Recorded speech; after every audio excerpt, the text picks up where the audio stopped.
The conference room on Axiom Prime felt too small for the creature that sat across from Taewon. The alien was massive, nearly 8 feet tall even while sitting, with scales that shimmered like polished rubies under the station's artificial lights. His name was Vector, and he was what the Vrix called a High Alpha, a commander of fleets, a leader of thousands. Taewon had been a diplomat for 5 years now, but he had never seen a Vrix look like this, desperate, vulnerable, afraid. "You understand what I am asking," Vector said, his voice a low rumble that made the table vibrate. "I am asking you to take my children, to keep them safe while my people die." Taewon leaned back in his chair. He was a small man by human standards, barely reaching Vector's chest when they both stood. But he had learned long ago that size meant nothing in negotiations. He chose his words carefully. "Tell me about the sickness." Vector's clawed hands clenched. "We call it the Crimson Decay. It kills our young before they reach maturity. Our scientists cannot stop it. Our priests cannot pray it away. It has taken hundreds of cubs already. Thousands more are sick. And you think humans can help? Your species has something in your blood, something that fights disease in ways we do not understand. Our doctors believe that if my cubs stay near humans during their growth years, they might survive. The disease cannot touch them if they carry your immunity." Taewon studied the alien warrior. The Vrix were known across the galaxy as brutal fighters. They valued strength above all else. They did not ask for help. They certainly did not show weakness. Yet here was their High Alpha begging a human to save his children. "How many cubs?" Taewon asked. "3, Scar, Lyrax, and Yorn. They are young, strong. They carry my bloodline." Vector paused. "They are all I have." Taewon tapped his fingers on the table. "The Vrix have never trusted humans before." "Why now?" "Because I have no choice," Vector said simply. "I can watch them die with honor, or I can send them away and give them a chance to live. I choose life. What do your people think of this?" Vector's eyes flickered with something that might have been shame. "Many call me weak. They say I should let my cubs face their fate as warriors. But I am their father before I am their alpha. Let them call me weak. Let them question my command. I will bear any shame if it means my children survive." Taewon felt something shift in his chest. He had children of his own back on Earth, a daughter and a son. He understood what this alien was feeling. Fear, love, the desperate need to protect what mattered most. "If we agree to this," Taewon said slowly, "where would they stay?" "I have researched your world. There is a military academy in the Korean region. The commander there, a woman named Hana, has experience with alien species. The climate is suitable for Vrix physiology. They could train there, learn there, grow there. 5 years is a long time. It is the minimum time needed for the immunity transfer to complete. They must stay in close contact with humans throughout their development. After 5 years, they can return to us. The disease will no longer threaten them." Taewon stood and walked to the window. Below, the space station bustled with activity. Ships from a dozen different species docked and departed. Traders, diplomats, travelers. All different. All trying to coexist. "What do you offer in return?" he asked. "Technology, weapons, shields, everything you need to make your fleet stronger. And something more valuable, an alliance. If you save my children, the Vrix will remember. We pay our debts." Taewon turned back to face the alien.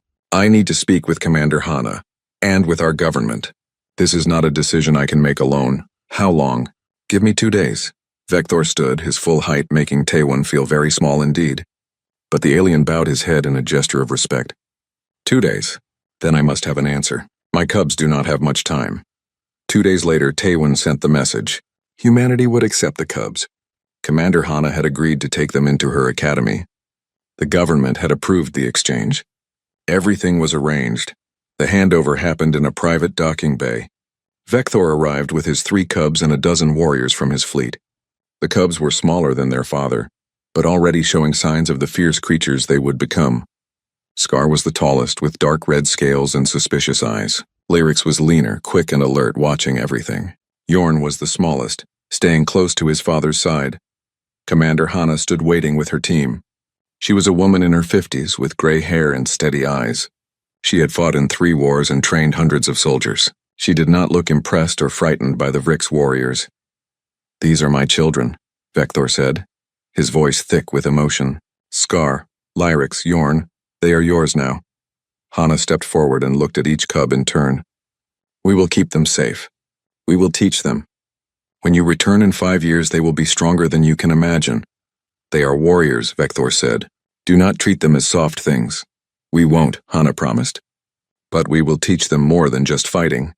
Vector knelt down, bringing himself level with his cubs. He touched each of their heads with his large clawed hand. Listen to me. You will hate this place. You will want to come home. But you must stay. You must survive. Learn everything these humans can teach you. In 5 years, I will come back for you. Do you understand? Yes, Father, they said together, their voices small and uncertain. Be strong. Be smart, make me proud. Then Vector stood and turned away. He did not look back. To show more emotion would be weakness in Vrick's culture. But Tewin saw the way the alien's hands trembled as he walked back to his ship. The cubs watched their father leave. They did not cry. Vrix did not cry, but they stood very close to each other, their tails intertwined as the only family they had ever known disappeared into the stars. Hana approached them slowly. Come, she said gently. Let me show you your new home. Scar turned to her, his young face twisted with anger and fear. We do not need your pity, human. Good, Hana said calmly, because I'm not offering any. You're here to survive and learn, so let's get started. She walked away, expecting them to follow. After a moment of hesitation, they did. Tewin watched them go, 3 young aliens following a human commander into an uncertain future. He hoped they were making the right choice. He hoped that 5 years from now, when Vector returned, his children would still be alive. He had no idea that they would be so much more than alive. He had no idea that these 3 cubs would change everything. The first month was a disaster.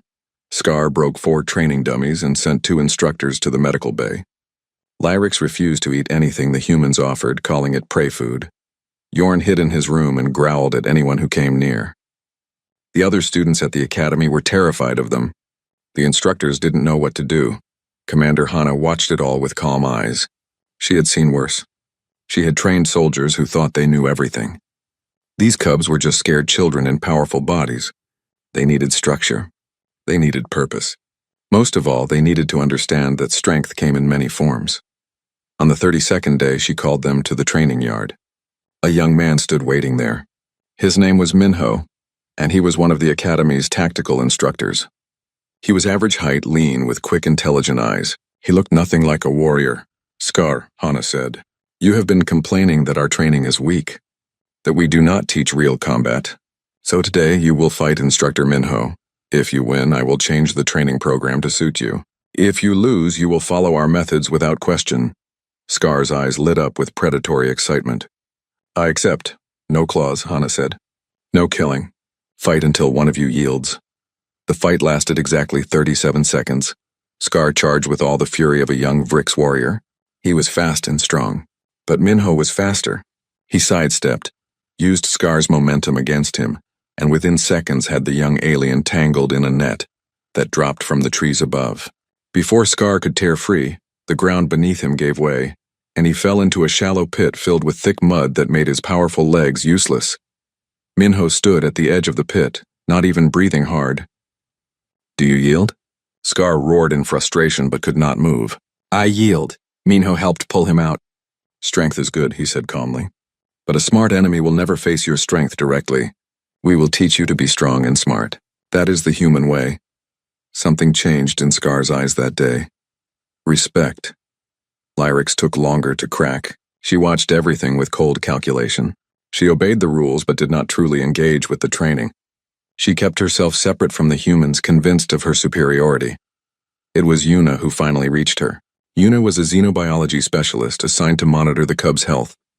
She was patient and gentle, never pushing too hard. She brought Lyrix books about military history, strategy, and tactics from dozens of different worlds. She talked to the young Vrix about logistics, supply lines, and the art of war. One evening, Yuna found Lyrix reading about a famous Earth battle. The human general was outnumbered 5-1, Lyrix said. Yet he won. How? Yuna smiled. He didn't fight the way his enemy expected. He divided his forces, used the terrain, and made his enemy think he was somewhere else. He won because he understood that battles are won in the mind before they are won on the field. This is interesting, Lyrix admitted slowly. Vrix commanders do not think this way. We face our enemies directly. We win through superior force. And what happens when you face an enemy with equal force? Lyrix had no answer. From that day on, she began to truly study human methods. She attended every strategy class. She analyzed every historical battle. She began to see war not as a contest of strength, but as a complex puzzle that required intelligence to solve. Jorn was the hardest to reach. He was young, barely past childhood by Vrick standards. He missed his father desperately. He did not understand why he had been sent away. At night, the other cubs could hear him making soft sounds of distress. A young human engineer named Do-hyun befriended him.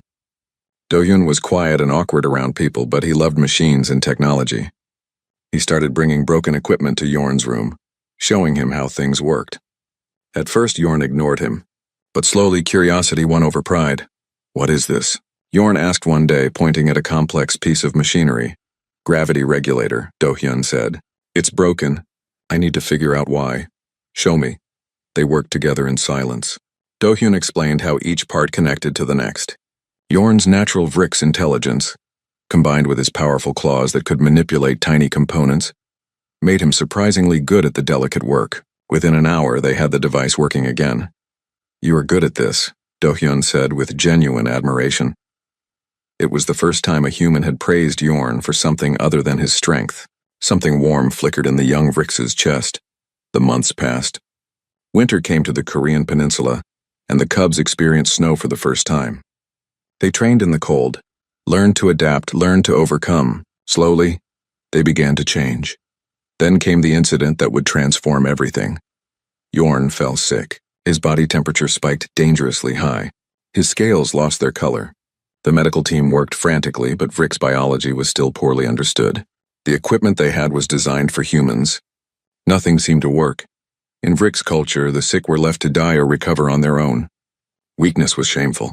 Scar and Lyrics had been taught this their entire lives. They stood outside the medical bay, uncertain what to do. Logic said they should walk away. Pride said they should not show concern, but they could not make themselves leave. Do-hyun appeared carrying armloads of equipment. His eyes were red from lack of sleep. "I need help," he said. "I'm modifying the medical scanner to work with Vrick's biology, but I need to understand his physiology better. Can you tell me what happens when Vrick gets sick?" Scar and Lyric shared a look. Then they told him everything they knew. More humans arrived, engineers, doctors, even other students. They worked through the night, modifying equipment, analyzing data, trying everything they could think of. No one questioned why. No one suggested giving up. Jorn was part of their academy now. That meant they would fight for him. Commander Hana stood watch over it all, coordinating the effort with calm efficiency. When Scar tried to thank her, she shook her head. "We do not abandon our people, ever. This is what it means to be human." 72 hours after Jorn collapsed, the fever broke. He would survive. When he woke up, weak but alive, he found his siblings sitting by his bed. Beyond them, he saw humans sleeping in chairs, exhausted from their efforts to save him. Do-hyun was slumped over a workbench, still clutching a tool, having finally passed out from exhaustion. "They did not leave," Jorn whispered. "Why did they not leave?" "Because they are strange," Lyric said softly. "They believe that protecting the weak makes them strong." "It is not logical," Scar added. But his voice held a note of wonder. Jorn looked at his sleeping friend. "Perhaps we have much to learn from them after all." After that day, the cubs threw themselves fully into their training. They stopped resisting. They started asking questions. They watched how human soldiers worked together, protected each other, and drew strength from their bonds rather than from dominating each other. Commander Hana began to see real progress. Scar learned strategy and tactics. Lyrics mastered logistics and combined warfare.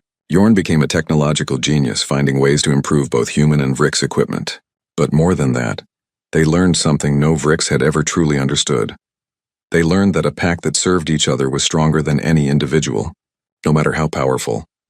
Years passed in training and growth. The cubs became young adults. They excelled in every test, every challenge. But they did not become human. They remained Vrick's in all the ways that mattered. They simply added human wisdom to Vrick's strength. In the 5th year, a message arrived. High Alpha Vector was returning. It was time for his children to come home. Vector's ship landed on Earth on a cold spring morning. He emerged from the vessel with a dozen warriors, each one massive and imposing. The High Alpha had changed in 5 years. There were more scars on his scales now. His eyes were harder. The Crimson Decay had been cured, but it had cost the Vrix dearly. Thousands had died before the cure was found. Commander Hana and her staff stood waiting. Behind them stood three figures that made Vector stop in his tracks. His cubs had grown. Scar now stood nearly as tall as Vector himself, with scales that gleamed like polished steel.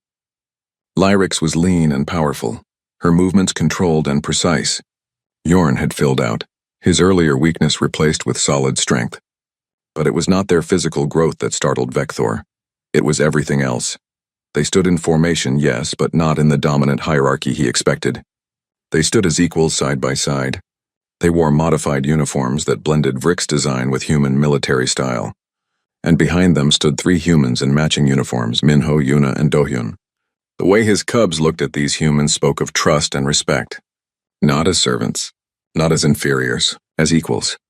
"Father," Scar said, stepping forward and bowing his head in the traditional Vrix gesture of respect. "We have returned as you commanded." Vector approached slowly.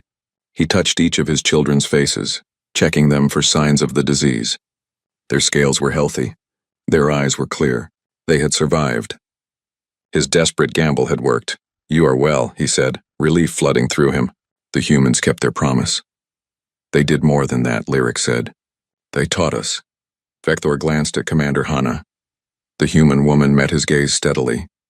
"Your children have been exemplary students. They have much to share with you." The journey back to Vrix space took 3 weeks. Vector watched his children constantly during that time, trying to understand what had changed. They trained every day, but their training was strange. They did not fight each other for dominance. Instead, they practiced coordinated movements, communication signals, and complex tactics that required all three to work as one. The humans traveled with them. Vector had tried to refuse, but Scar had insisted. "They are part of our pack now, Father. Where we go, they go. Pack, not hunting party. Not war band. Pack." The word choice disturbed Vector more than he wanted to admit. One evening he found Yorn working with Dohyun in the ship's engineering bay. They were modifying a weapon system, their heads bent close together, speaking in a mix of Vrix and human languages. They worked with the easy coordination of long practice. "Yorn," Vector said. "A word." His youngest son looked up and followed him to a private chamber. Vector studied him carefully. "You have changed." "I have grown stronger," Yorn said. "Is that not what you wanted?" "You rely on this human, this Dohyun. That is weakness." Yorn's eyes flashed with something that looked like anger. "No, Father. That is strength. Dohyun sees problems I cannot see. I see solutions he cannot imagine. Together we are better than either of us alone. That is what humans taught me. Vrix do not need others to be strong." "Then why did you send us away?" Yorn asked quietly. "Why did you ask humans for help if we do not need others?" Vector had no answer to that. They arrived at the Vrix homeworld to great ceremony. News of the cubs' return had spread throughout the Empire. Many were curious to see Vector's children. Others were suspicious. Rumors had reached the homeworld about how the cubs had been changed by human influence. Sub-Alpha Grexis was among those who were hostile. He was a powerful warrior who had risen in rank during Vector's distraction with his children. He saw the cubs as an embarrassment to Vrix pride. "You have returned," Grexis announced publicly at the welcoming ceremony. "But are you still Vrix? Or have the soft humans made you weak?" Scar stepped forward. His voice was calm. "We have returned stronger than ever. If you doubt this, I welcome the opportunity to prove it." "Words," Grexis sneered. "Any cub can speak boldly. But can you back it up? The proving grounds await. Will you face them as a true Vrix?" The proving grounds were a sacred tradition. Young Vrix who came of age had to face a series of combat trials to prove their worthiness. It was always done alone. Individual strength was all that mattered. "I will face the proving grounds," Scar said. "But not alone. My siblings will stand with me." The crowd erupted in shocked voices. This was unheard of. The proving grounds tested individual strength. To bring others was to admit you could not succeed on your own. "Impossible," Grexis roared. "This is not our way. You shame yourself and your father with this cowardice." "I disagree," Scar said calmly. "I believe there is strength in unity that surpasses any individual power. I will prove it." Grexis's eyes narrowed. "Very well. If you insist on this mockery, then I will make it interesting. You may bring your siblings, but you will not face the standard trials. You will face me here, now, in mortal combat." The crowd fell silent. This was not standard procedure. But Grexis was within his rights to issue the challenge, and if Scar refused, he would be marked as a coward forever. I accept, Scar said, with one condition.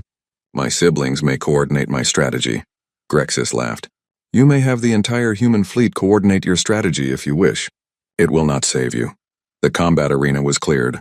Vector wanted to stop this, but he could not. To interfere would shame Scar worse than defeat.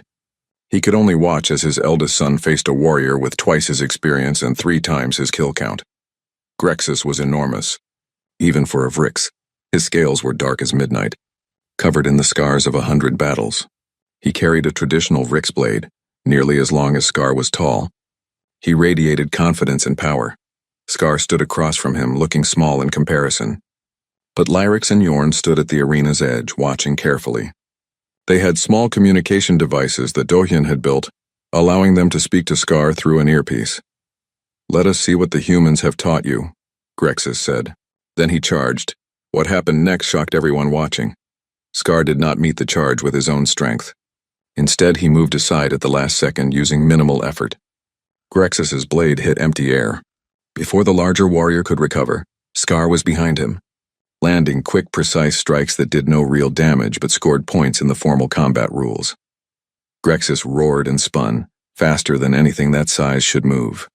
But Scar was already gone, guided by Lyrix's voice telling him exactly when to move and where to go. Yorn's voice added details about Grexis's stance, his balance, his weaknesses. The fight continued for 10 minutes. Grexis grew more and more frustrated. He could not land a hit. Scar was not stronger or faster than him. But Scar never did what Grexis expected. Every time Grexis committed to an attack, Scar turned it into a disadvantage. Finally, Grexis made a mistake. He overextended on a powerful strike. Scar stepped inside his guard and swept his legs. The massive warrior crashed to the ground. Before he could rise, Scar had his blade at Grexis's throat. Do you yield? Scar asked quietly. Grexis stared up at him, rage and disbelief warring on his face. The arena was completely silent. Everyone had expected Grexis to win in seconds. Instead, he had been thoroughly defeated by a much younger warrior. I yield, Grexis finally said, the words like poison on his tongue. Scar stepped back and offered his hand to help Grexis up. The older warrior stared at the offered hand as if it were a snake. In Vrix culture, you did not help a defeated enemy. You dominated them. But after a long moment, Grexis took the hand and let himself be pulled to his feet. The crowd erupted in confused noise. Some were impressed. Others were horrified. This was not how Vrix fought. This was not their way. Vector stood frozen, watching his son. Pride and fear mixed in his chest. Scar had won, but he had won using methods that challenged everything the Vrix believed about strength and honor. Commander Hana, watching from the visitors section, allowed herself a small smile. The cubs had learned well. Now came the hard part.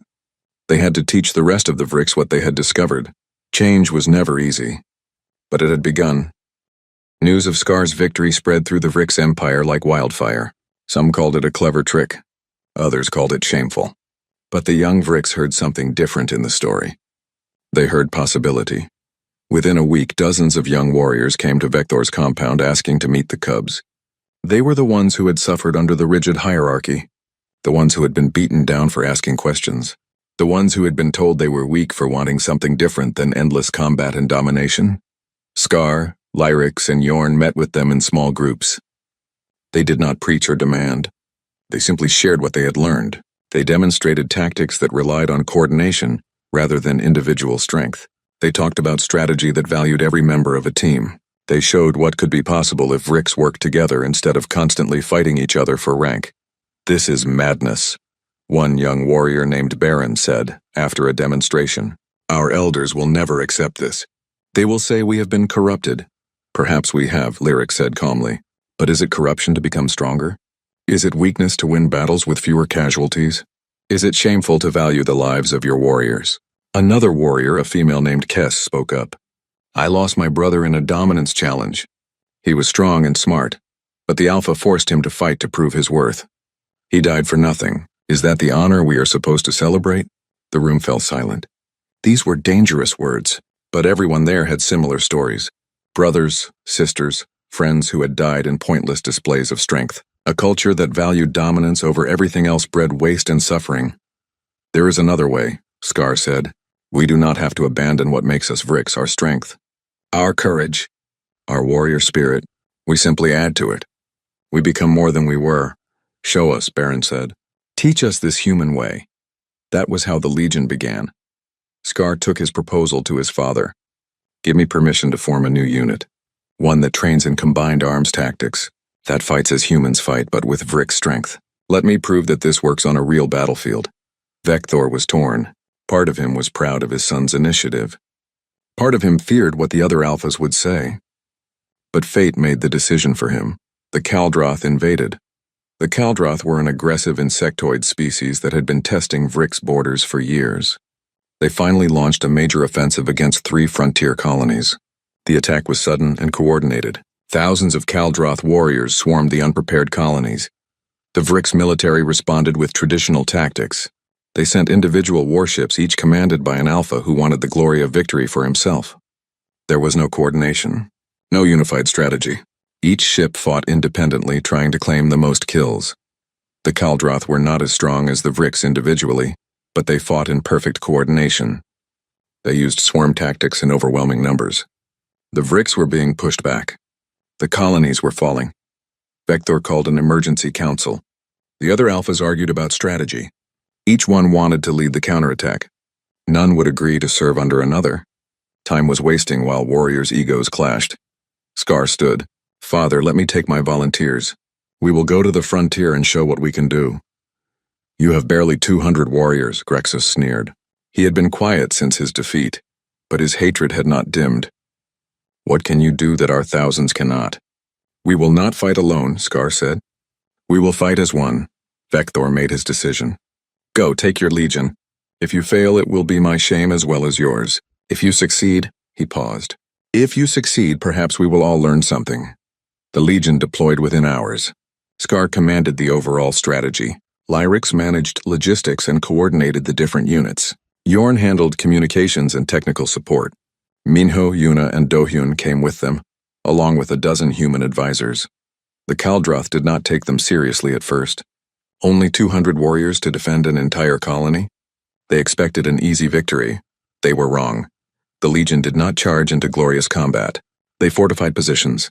They set traps. They used the terrain to their advantage. Every warrior knew their role. Every unit communicated constantly. When the Kaldroth attacked, they found themselves facing an enemy that anticipated their every move. Scar directed the battle from a command center, watching multiple screens that showed the entire battlefield. Lyrix fed him information about enemy movements and supply lines. Yorn kept their communications secure and scrambled enemy signals. Kaldroth swarm forming on the eastern ridge, Lyrix reported. 3,000 strong. They will hit our position in 10 minutes. In traditional Vrix tactics, warriors would rush to meet them head-on. Instead, Scar said, pull back to secondary positions. Let them think they are winning. Baron, take your unit and flank them from the north. Kess, hit them from the south once they are committed. We will crush them between 3 forces. It worked perfectly. The Kaldroth swarmed forward, thinking the Vrix were retreating in fear. Instead, they walked into a killing box. The coordinated attack destroyed the swarm in minutes. Again and again, the pattern repeated. The Kaldroth had numbers, but the Legion had strategy. Every battle was won with minimal casualties. Every victory made the Legion stronger and more confident. Within a week, the tide had turned. The Kaldroth were being pushed back. Other Vrix forces began to watch what the Legion was doing and tried to copy their tactics. It did not work as well without the training and coordination, but it was better than mindless charges. The campaign took 3 months. By the end, the Kaldroth invasion had been completely repelled. The frontier colonies were saved, and the Legion had not lost a single warrior to death, though many were wounded.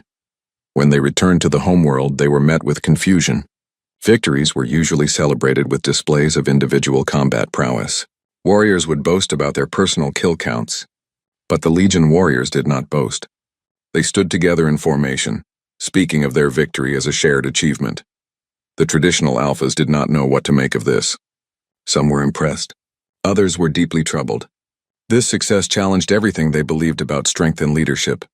You have proven your methods work, Vekthor said to his son privately. But you have also created a problem. Many of the young warriors now want to join you. They see what you accomplished and want to learn. but the old alphas see you as a threat to their power. I do not seek power, Scar said. I only want to make us stronger. Intentions do not matter.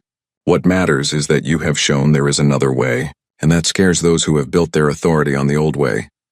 Indeed, the Legion was growing rapidly. Hundreds of young Vriks wanted to join. They came from all over the Empire, drawn by the promise of something different, a way to be strong without being cruel, a way to be warriors without wasting lives in pointless displays of dominance. But with growth came opposition. The traditionalist alphas began to organize against them. They called the Legion corrupted. They said Scar and his siblings had betrayed their heritage. They demanded that Vector disband the unit and punish those who had joined it. The situation was becoming dangerous. The Vriks Empire was dividing. Young against old. Tradition against innovation. The tension grew every day. Finally, the High Council called for a grand proving. This was an ancient ritual used to settle disputes that threatened to tear the Empire apart. Two visions for the future would compete. The winner would be accepted as the true path forward. Grexis would lead the traditionalists. Scar would lead the reformers. But this would not be a simple combat. It would be a test of everything both sides believed. The future of the Vriks would be decided, and billions would watch to see which path their civilization would take. The grand proving would not be a battle to the death. Instead, the High Council designed something more complex. Both forces would face a simulation based on a real historical crisis. The defense of a remote colony against overwhelming enemy forces with limited resources and time. Each force would have 1,000 warriors. They would have the same ships, weapons, and supplies. The simulation would track casualties, civilian deaths, resource usage, and mission success. Everything would be measured. Everything would be judged. The entire Vriks Empire would watch. Billions of eyes on two different philosophies. The old way against the new. Grexis assembled his force with confidence. He chose the strongest warriors, the most experienced killers, the most aggressive fighters. They would show the Empire that raw Vrik strength could overcome any challenge. That the old ways were still the best ways. Scar built his force differently. He took volunteers from the Legion. Some were strong, some were not. But all of them believed in fighting as a unified whole, and he did something that shocked everyone. He asked for human volunteers. "This is madness," one of the High Council members said. "You would mix humans with Vriks in this sacred trial?" "The humans taught us what we know," Scar said calmly. "They are part of our pack now. We fight together or not at all." The council argued for hours but finally agreed. If Scar wanted to dilute his force with weaker humans, that was his choice. It would only make his inevitable defeat more obvious. 50 humans joined the Legion's force. Minho, Yuna, and Dohyun led them. They brought human tactics, human technology, and human determination. Together with the Vriks warriors, they formed something the galaxy had never seen before, a truly mixed-species military unit. The simulation began at dawn. Both forces were transported to a virtual environment that replicated a real colony world. The enemy was represented by AI-controlled forces, with 3 times the numbers of either defending force. The objective was simple: survive for 5 days and save as many colonists as possible. Grexis started with overwhelming aggression. He divided his forces into hunting packs and sent them out to meet the enemy head-on. Every pack fought independently, competing with each other for kills. The warriors were brave and fierce. They threw themselves into combat with the legendary Vriks Fury. The casualties mounted quickly. Grexis's warriors were winning their individual fights, but they were not coordinating. When one pack was overwhelmed, the others did not come to help. That would mean sharing glory. The enemy learned to isolate and destroy the packs one by one. By the end of the first day, Grexis had lost 200 warriors, but he had also killed 5 times that many enemies. By traditional Vriks thinking, this was a successful exchange. Scar took a completely different approach. He did not send his warriors out to hunt. Instead, he fortified the colony's critical infrastructure. He established communication networks. He set up supply lines.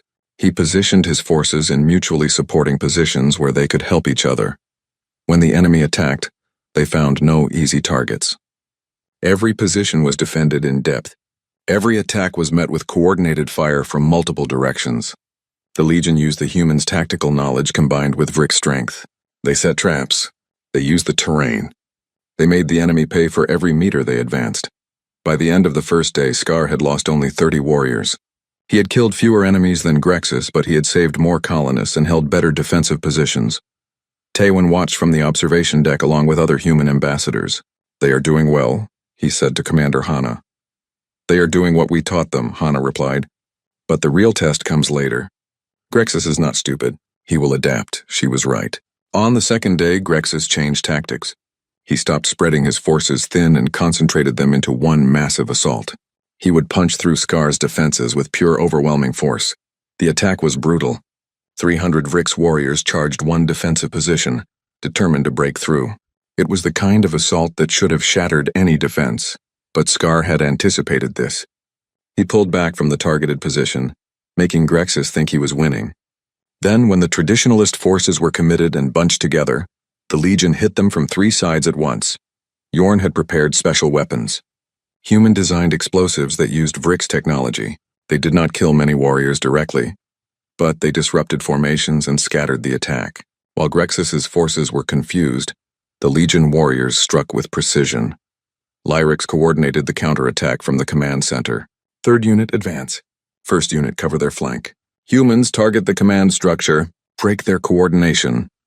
The human snipers working with Vrix spotters took out key leaders in Grexus's force. Without clear commands, the traditional warriors fell back on individual combat. That was exactly what the Legion wanted. In close, coordinated fighting, the Legion warriors were vastly superior. By the end of the second day, both forces had lost about the same number of warriors. But the difference was clear in other metrics. Grexus had saved only 60% of the colonists. Skar had saved 90%. Grexus was running low on supplies. Skar had managed his resources carefully and still had plenty. The 3rd and 4th days continued the pattern. Grexus fought bravely and fiercely, but his forces were being worn down. Every attack cost him more than he could afford. Every victory was bought with too much blood. His warriors started to question his leadership. Meanwhile, the Legion held strong. They rotated warriors to prevent exhaustion. They adapted to every enemy tactic. They worked together so smoothly that it seemed like one organism with 1,000 parts rather than 1,000 individuals.